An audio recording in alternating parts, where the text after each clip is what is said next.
Welcome back to Saktara's funeral. That was very sad.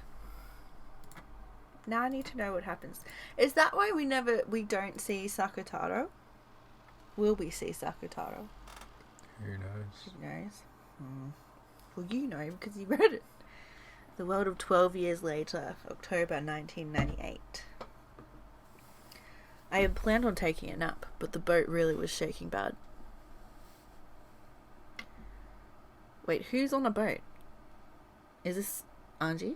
Well, 12 years later. So Anji's actually going to Rikkenjima. Or she's going to Tasmania. Oh my goodness. That's right. I gave up on sleeping and went up onto the deck. There I was welcomed by the shining sun and a strong sea breeze. Amakusa had been doing some stretches on the deck. He must have a lot of time on his hands too.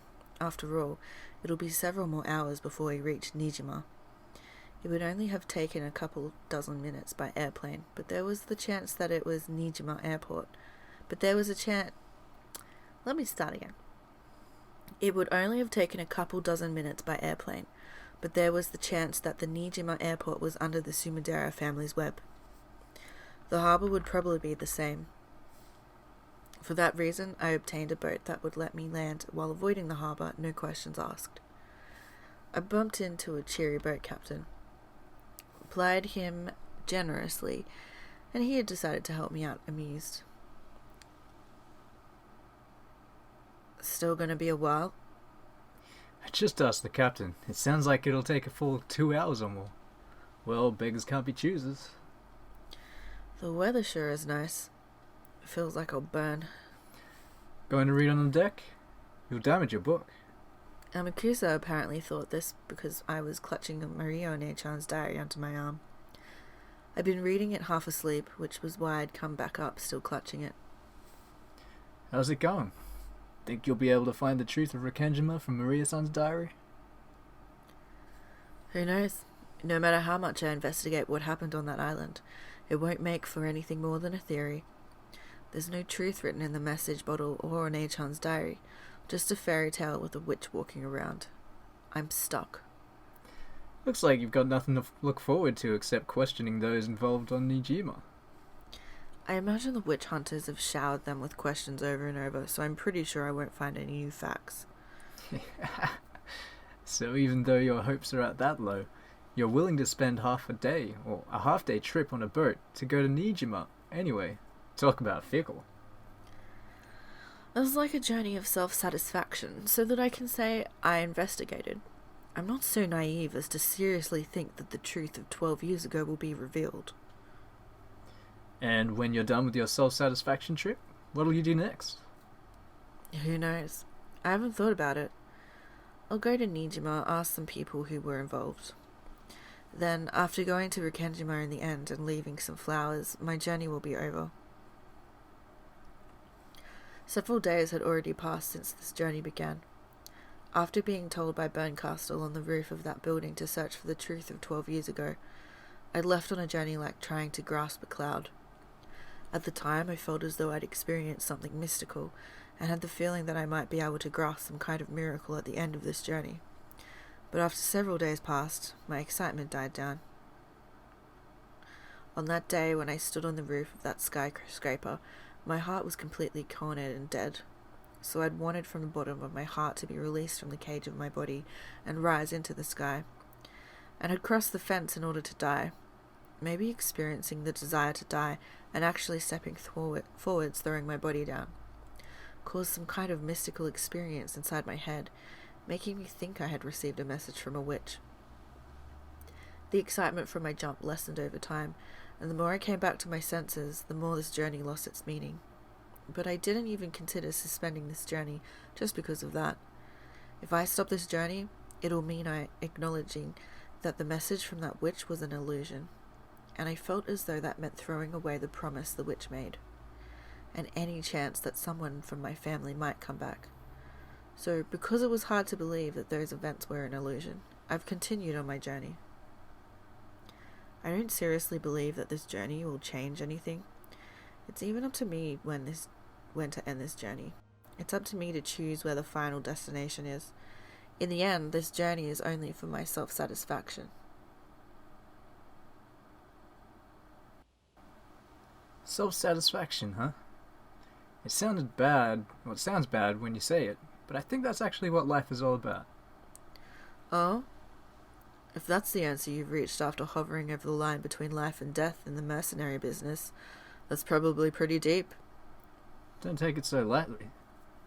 What I'm trying to say is that the only one who can acknowledge you in this world is yourself. Amakusa continued stretching as he spoke, in an irritatingly fresh way.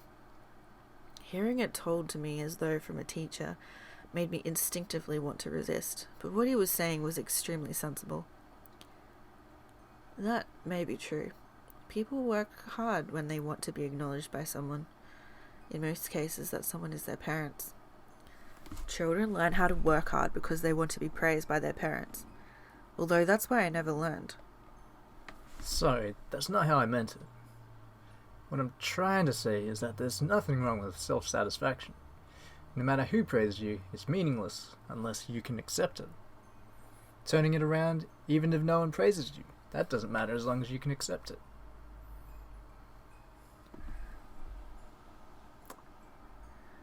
Yeah.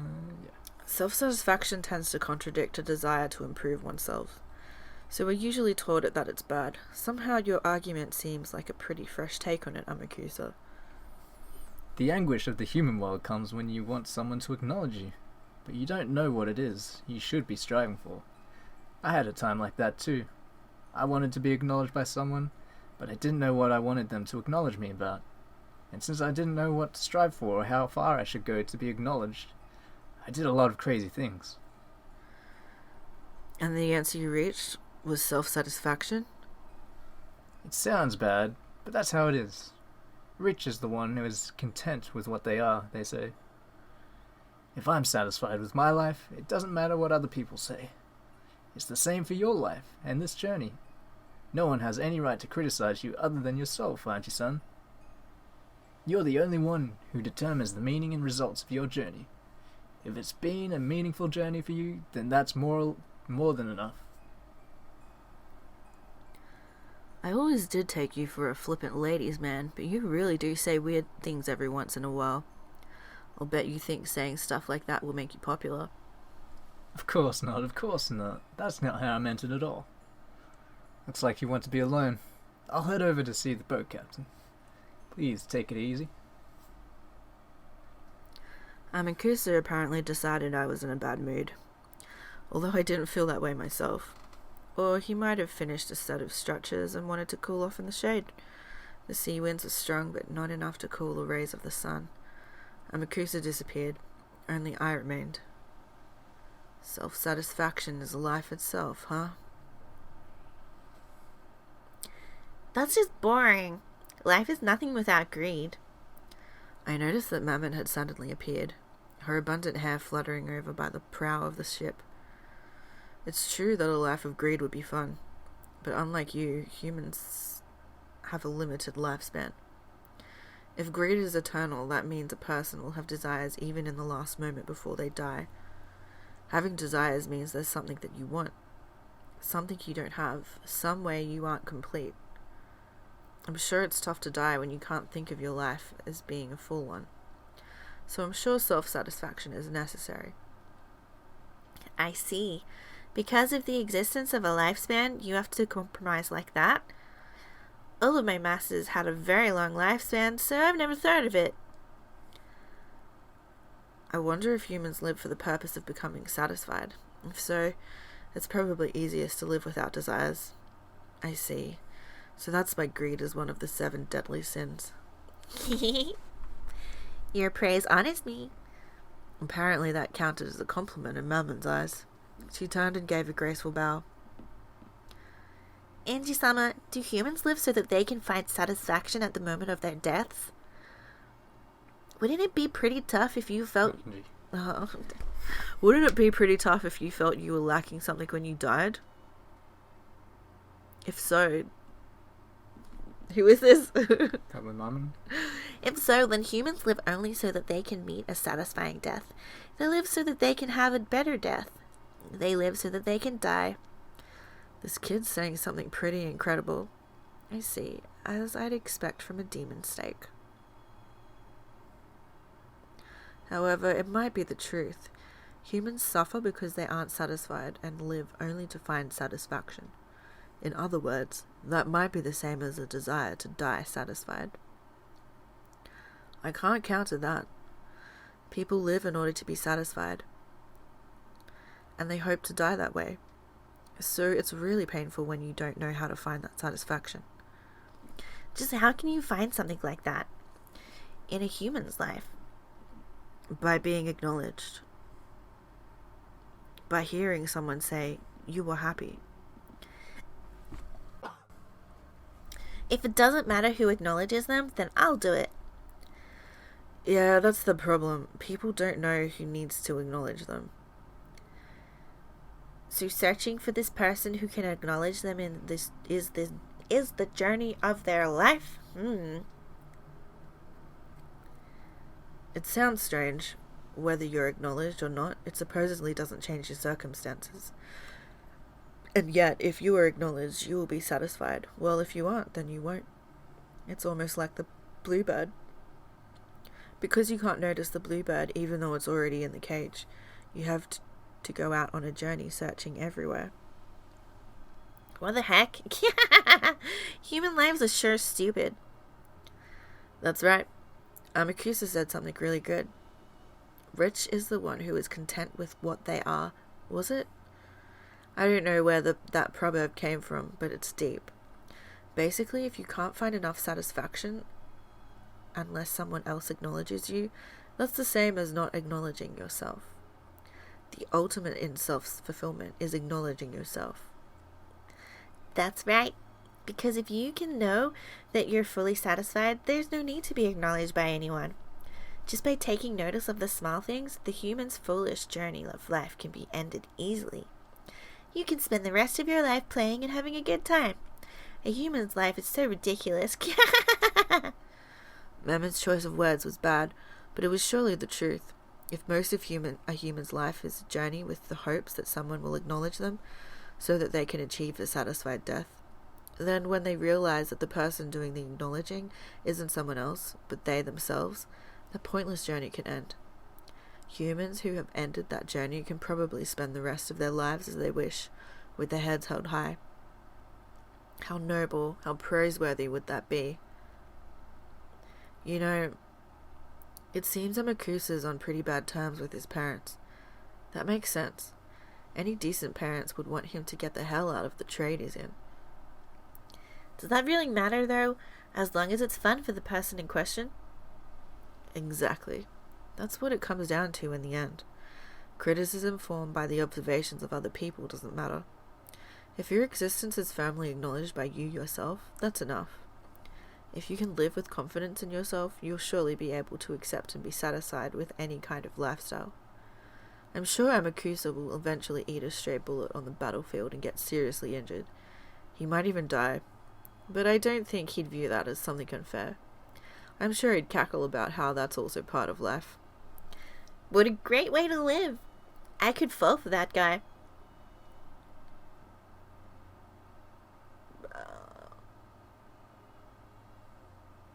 Who is this? Angie? I guess so. That's my assumption. Pitiful humans who can't acknowledge themselves. This Archie, well, yeah, I guess Archie talks about humans that way. And then the next page it'll be like Archie replying. Pitiful humans who can't acknowledge themselves wander about searching for their whole lives, and without anything being accepted, they do nothing but grumble and die while still unsatisfied. How pitiful, compared to people whose lives drag on without any purpose. Amakusa is more likely to eventually die by the roadside, but I think he's much more noble for living his life with his head held high. Aren't the winners in life those who achieve enlightenment? If they could do that even a little sooner, they'll be able to live that much more of their life effectively. Dang it! With Mama's words, I finally accepted a certain fact. In the past, I've called that girl unusual, a little strange. However, that wasn't true. All she did was keep her head held high, and finish that journey faster than anyone else. Maybe that's what made Maria One-chan so amazing. When she was at the age where she might or might not enter the first year of elementary school, she had already reached that point. For people like us, looking at her life from the outside, it wasn't something we'd call blessed. But even though days like that were engraved in her diary, they always finished up by saying that it was a happy day. Even though the part of her mother that didn't love her daughter came and went, she believed that her mother loved her. The mother's love that didn't exist, she created herself, filling her world with love. Others might observe her as an unsatisfied, pitiful girl, but she herself acknowledged that she was satisfied, and so she was happy that way. It's easy to observe that as something pitiable and sad, but to her that was an outsider's opinion, so it didn't matter. Whether or not it was happy for her was the only important thing. It's just like how when people who live in the city point to the lifestyle of those in rural areas and mourn their inconvenience and feel sympathy for them, it's really none of their business. If those who live there are satisfied with what they have, that's more than enough.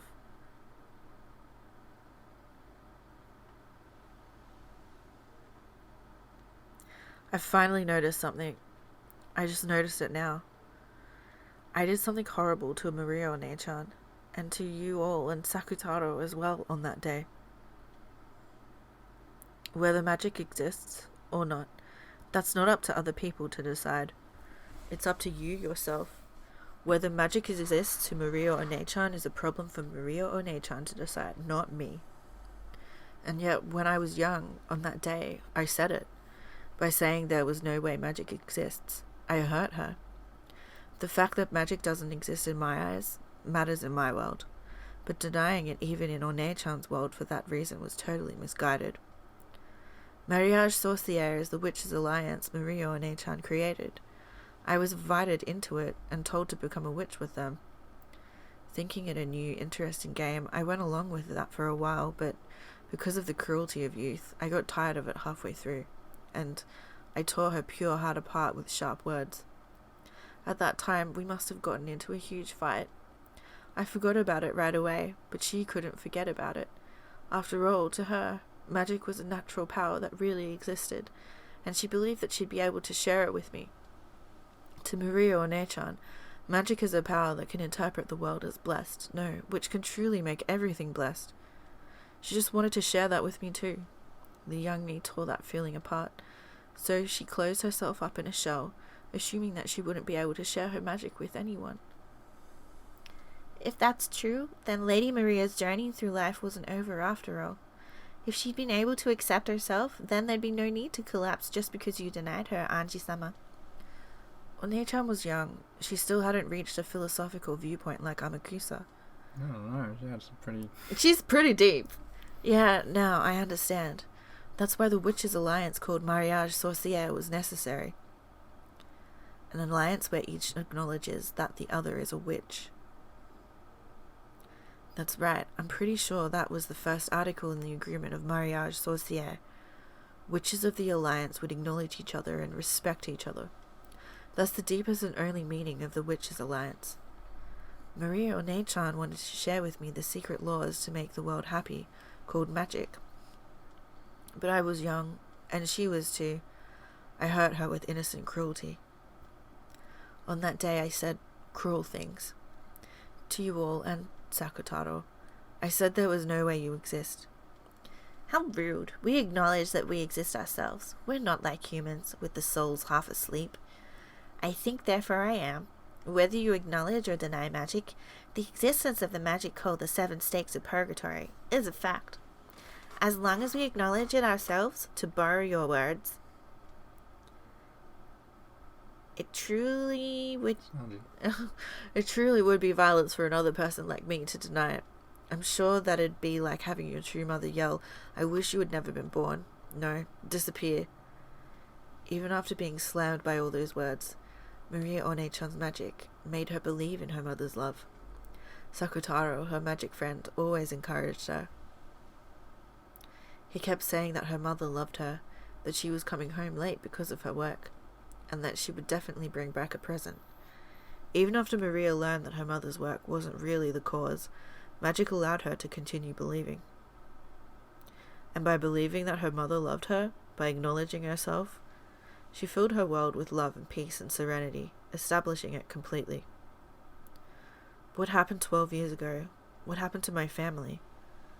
This was never a journey to search for that. Then what kind of journey is this? It was a journey to apologize to Maria One-chan for what happened that day. I don't know why, but that's what I think. If I hadn't hurt her, the incident 12 years ago might not have occurred. That's what I think. I have no basis for it. I don't have a clue how hurting One-chan could be connected with that mysterious incident several years later. But for some reason, I can't imagine that there's no connection. A witch caused that incident, and the culprit is the Golden Witch, Beatrice. And Beatrice was part of the Mariage Sorcier alliance of witches. I horribly hurt the other witch of that alliance. I hurt her with the thought that magic doesn't exist. So, several years later, a crime caused by a witch occurred, and a 2-day period that couldn't be explained with anything but magic was thrust in my face, thanks to the message bottle. There's no way I wasn't involved somehow. I don't get it. It could be coincidence, or it could be fate. For some reason, I've started thinking like that on this journey. And what's your basis for it? I have none. I just think it's true. The Japanese sure are interesting. Even when they're the victim, they feel as though they did something wrong and apologize for no reason. I could understand if you said, I hate Beatrice for stealing my family or something. But you really are weird, feeling guilty for no reason and apologizing. Of course I hate Beatrice. I couldn't continue this journey without that feeling. But it's okay to choose yet another purpose for this journey. There's nothing wrong with adding on a goal of apologizing for past sins, in addition to getting revenge on a witch for what happened 12 years ago. I can at least go to Rikkenjima, apologize for my reckless remarks, and offer flowers. No, there's something better than flowers, and I think that would be more fitting for One-chan. I stood up, not minding that the sea breeze scattered my hair, and concentrated my mind. I lifted my palm up to the height of my head and imagined a vast face. Anji-sama, be quiet. Come, arise. I am the witch apprentice, Anji Beatrice. I was excommunicated, but I was once a member of the same alliance, and you are the dearly missed furniture who played with me. Answer to my call. It was hard to tell in the middle of the day, but a faint blue light gathered around the palm of my hand. Then, Sakutaro's form was revived. It truly did bring back memories, that figure. His cute ears, his bright red muffler. It came off easily, so One-chan faithfully rewrapped it all the time, didn't she? Sakutaro? Do you recognize us? Do you know who we are? Uryu? Mamon?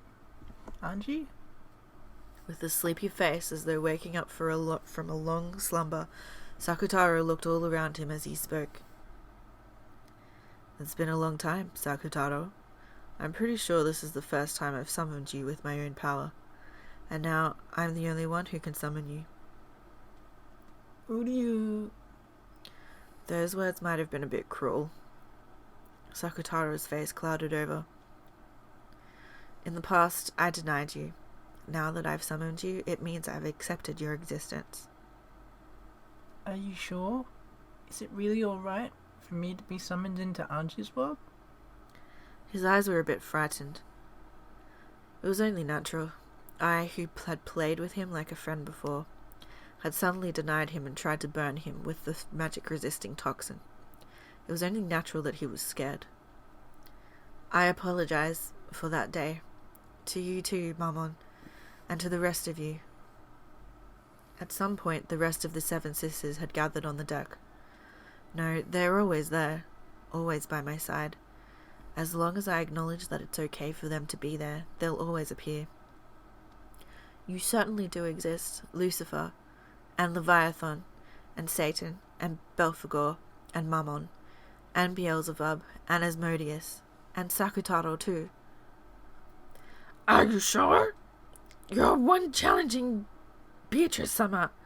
You are the one challenging Beatrice Summer, aren't you, Summer? Too many summers in this sentence.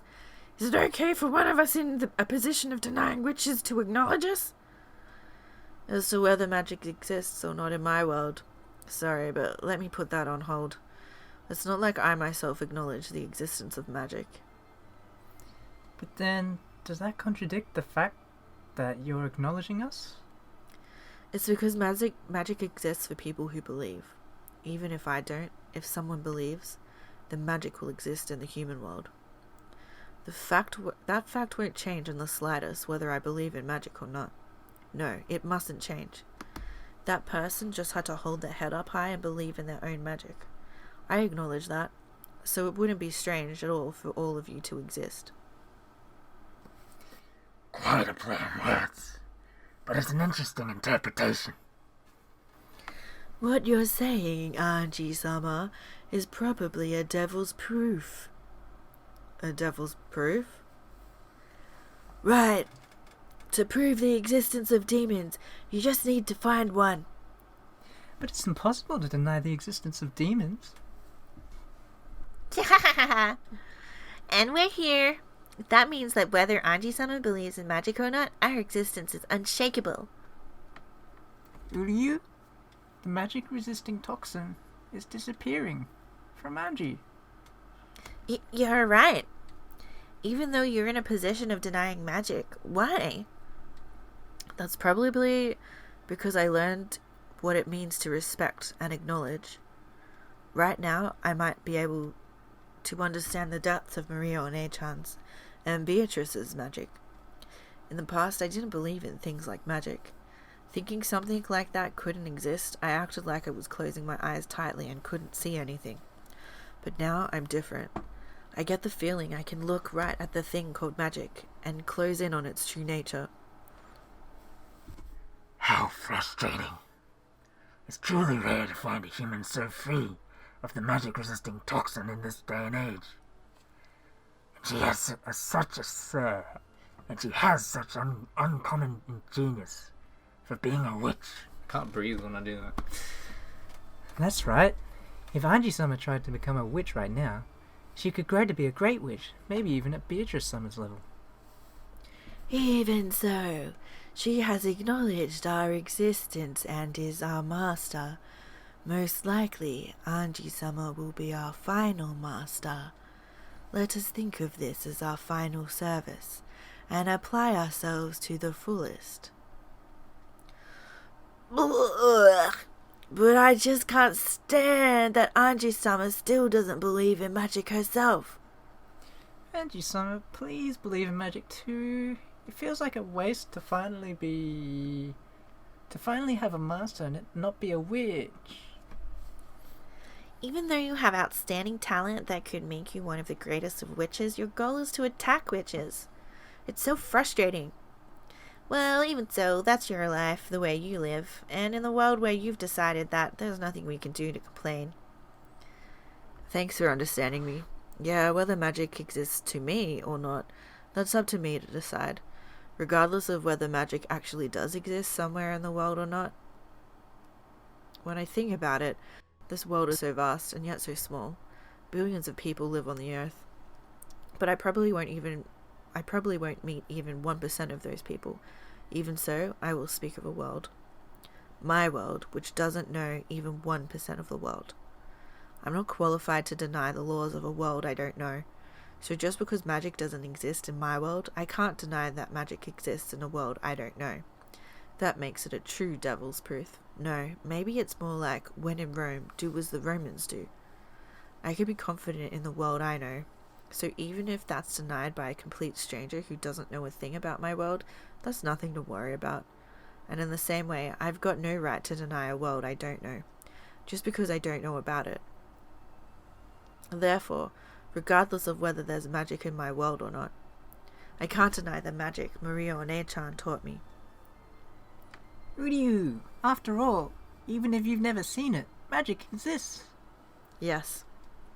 That's why, as I've already said, your friends of the Witches' Alliance, Mariage Sorcière, can't be denied by me or anyone else. I proclaimed that most important part again. Even though the sea breeze and the crashing of the waves were noisy, it was a time of silence. Both Sakutaro and the Seven Sisters of Purgatory reflected upon my words.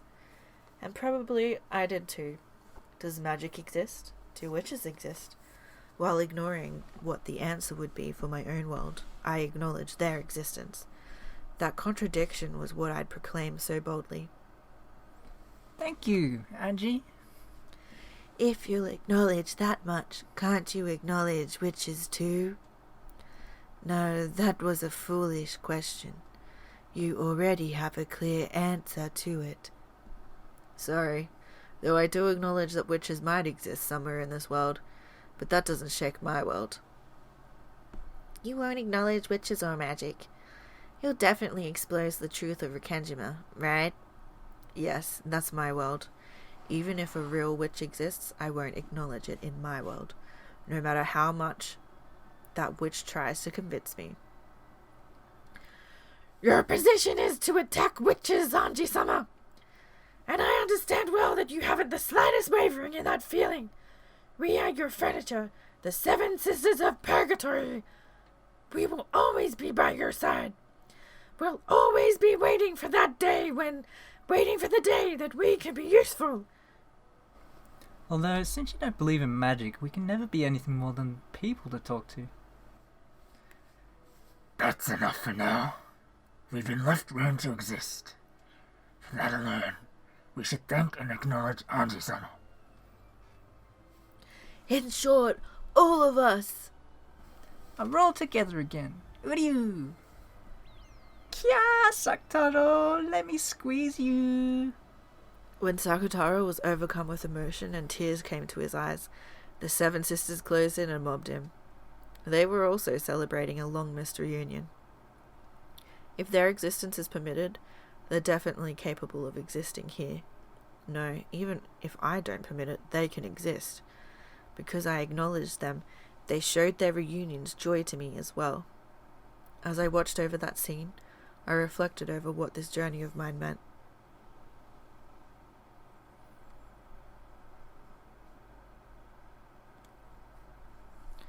I wonder if everyone will forgive me this way. You've done enough. We're your furniture. Just being summoned, just being allowed to be by your side makes us happy. Uryu, Angie, thank you very much. Come to think of it, why was I able to summon Sakutaro? No, it's the other way around. Why wasn't One-chan able to summon Sakutaro? Maria One-chan had despaired, thinking that Sakutaro had died, which meant she hadn't been able to summon him like this anymore. In the past, One-chan said it was more advantageous in a summoning to have a vessel. However, a vessel is like training wheels and it shouldn't be absolutely necessary. In other words, even if the stuffed animal lion that was Sakutaro's vessel didn't exist, it should have been possible to summon him. No, when you put it like that, it's even a little doubtful whether summoned things can be limited by life and death. Moreover, Sakutaro should have been an especially important friend to Mirio One-chan. She should have been able to strive hard to summon him one more time. It certainly was sad that the original stuffed animal vessel had been torn apart, but why did he die and become impossible to summon again? That's because at that time Maria saw my stuffed animal torn and decided that I died.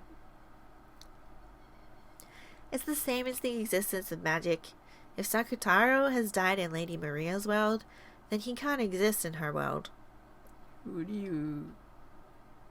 The shock of having her beloved stuffed animal torn apart had left a wound in her heart serious enough to prevent her from summoning her irreplaceable close friend. In Maria One-chan's eyes, Sakutaro had died. So even if Sakutaro can exist like this to me, he cannot exist before her. I was always with Maria. When Maria cried, I was always right beside her, telling her not to cry. But my form, my voice, nothing of me will reach Maria now. Sakutaro hung his head, looking sad. After that incident, the nature of Mariage Sorcière rapidly began to change. Before then, the alliance was a peaceful thing. But after that incident, it grew full of shadier things, focusing on how to curse people you hate. One-chan's diary began to show a clear change. A diary is a mirror that reflects one's heart as it is. It probably showed the personality called Maria die, and be reborn as the evil witch personality, Maria in capitals. When she buried that diary in hatred and sadness, her heart surely wasn't satisfied. Because it wasn't satisfied, she had to bury it with hatred and sadness. And while still unsatisfied, she met with death. I wonder if her unsatisfied soul has a hole opened in its chest from sadness even now, and continually wanders, dripping tears down and calling Sakutaro's name. One-chan needs you. Who do you... What can I do to revive you in Maria One-chan's world? If I can learn that method, I'll be able to save One-chan. That's the method of atonement I've been given. What can be done to revive Sakutaro? To Maria, my vessel had a very important meaning. The vessel? In other words, if we could revive the lion-stuffed animal. But Mama Rosa made my stuffed animal herself, so only she could make it. Even inside the diary, Maria One-chan had asked this of Beatrice, and was refused for that reason. The magical significance of a stuffed animal being unique and handmade is very large. Then, if we could make the same thing once more. But Aunt Rosa is already gone from this world. We can't make the same thing again. Was there ever another identical stuffed animal made, or anything like that? Here's a stuffed animal made to be Lady Maria's birthday present, and is the only one of his kind in the world. A handmade and unique vessel. That's why it conceals a great magical power. And if lost, it cannot be obtained again. It won't revive. Who do you... Because she knew that, Maria One-chan watched that stuffed animal, which was unique in that world, get torn apart and despaired, because it was the only one of its kind in the world, and she couldn't permit a compromise such as buying another one. She had despaired from the bottom of her heart. But Sakutaro is right here. Even without a vessel, he's here, because I acknowledge that he certainly exists in my world. Even if Maria One-chan doesn't acknowledge him, that cannot be denied. Right? Logically, that's true, but I think using the same logic to make Lady Maria accept him could be difficult.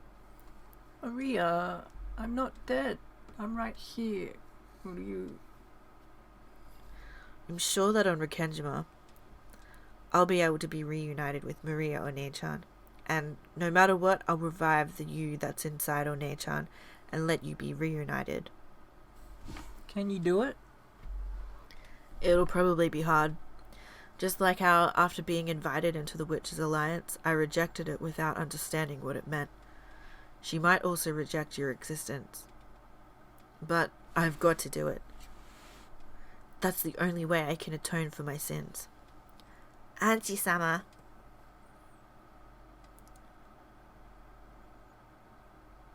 Anji? What's waiting on Rikkenjima? And what will happen? What will be created? Or maybe nothing will happen. That island, which was the beginning of everything, is the final destination of this journey.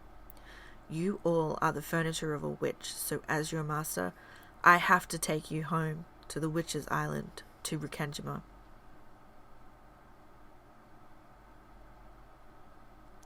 Even though the rays of sun had been so strong, at some point clouds had started to hang down. The spray that hit my cheek might not all have come from crashing waves. Angie-san, looks like we're gonna get a bit of a shower. Maybe you better go below deck. Amakusa called out to me with an expression that said, "Oh, you're still here?" When I had looked up, I saw that the island's silhouette had gotten much larger. We might reach land very soon. I remembered that the weather report had mentioned scattered rains. The sky wasn't dark enough for rain clouds.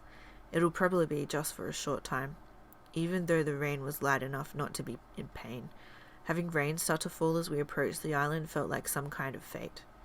It was raining on October 4th, 1986 as well. I'm approaching the Rikkenjima of that day, and not just in distance. I went back down with Amakusa. He was carrying what looked like a really large and heavy golf bag. It was something Amakusa had brought back with him on the day when we'd split up. I didn't inquire as to its contents, but it was hard to imagine that they were anything peaceful. I won't go so far as to ask what's inside, but it looks heavy. Why are these things so darn heavy all the time? A French instructor taught me something interesting about that once. He said that they should always be heavy. After all, a human life is heavier than the world. So these should be even heavier. It'd be nice if you didn't need to use them. That would be nice. Amakusa set the golf bag like luggage down beside him. I'm going golfing on the family's dead island. Is anyone living there? It's like, I'm presuming it's... No, they mentioned before that the police would ban anyone from going there. A 2-propeller aircraft touched down on the runway. Considering the weather, it couldn't have been a pleasant flight. This is the Sumideras, isn't it? Probably. That's what it seems like. Even after this flight had been suspended due to the weather... Oh, we knew it. Cutting through the drizzle as she traversed the runway, Sumidera Kasumi... Is there going to be, like, more murders? Like, future murders? Time-traveling murders? Not time-traveling murders, but, like, you've got the Sumidera family now. Sumidera Kasumi entered the lobby with 2 black suits as guards. The 4 black suits who had been waiting inside the lobby stood up and respectfully lowered their heads in salute. I can do the narration for this bit. Kasumi-sama! Propeller planes certainly do shake. I wouldn't want to ride one again. We have a car prepared. Please, this way. They got into 2 luxury cars that had been rented. Angie should be heading for Rikkenjima, a deserted island. How convenient. You've arranged them for some tools, I take it? Yes, ma'am. The black suit in the passenger seat put a heavy bag that had been set by his feet onto his lap, opened the catch with a flick, and showed Kasumi what was inside. Is it meant to be like cash? I don't know. Inside were several silver lumps of carefully wrapped aluminium foil. He peeled one open to show her. A black, blunt automatic pistol peeked its face out. Yeah, cash. No, like, cash. C-A... Oh, cache. H-E, yeah. Cache. I call it cash. A shorter chapter. Was that the end of the chapter? Mm-hmm. Ended on Chinese New Year music. It's got the progression, like lion dance or whatever.